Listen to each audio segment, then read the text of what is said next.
আমি নিজে বলছি, আমার বুঝ হওয়ার পরে আমি কারো জন্য এতটা কাঁদি নাই।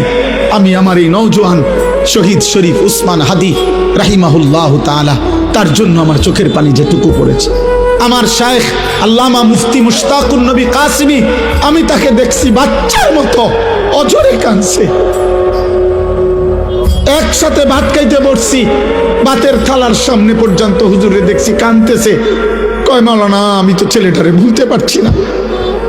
আজকে তোমরা দেখছো, সারা পৃথিবী দেখছে, একজন 33 বছর বয়সের যুবক। এই যুবক ইমানদার ছিল। আমার প্রিয় ভাই, আমার কলিজার টুকরা ভাই শহীদ শরীফ উসমান হাদি রাহমাতুল্লাহ আলাই, এই নওজোয়ান ইমানদার নওজোয়ান 5 ওয়াক্ত নামাজ সে পড়তো প্রতিদিন। খুদার কসম, ফজরের নামাজ সে জামাতে পড়তো।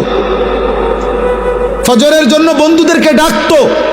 ফজরের নামাজ পড়ে তার সংসদীয় এলাকা, যেখান থেকে সে স্বতন্ত্র প্রার্থী হতে চেয়েছে, সেখানে ওয়ার্কিং করত। যেদিন গুলিবিদ্ধ হয়েছে সেদিন তো সে জুমার নামাজ পড়ে আল্লাহকে সেজদা দিয়ে মসজিদ থেকে বাইরে। সে হাফেজে কোরআন ছিল।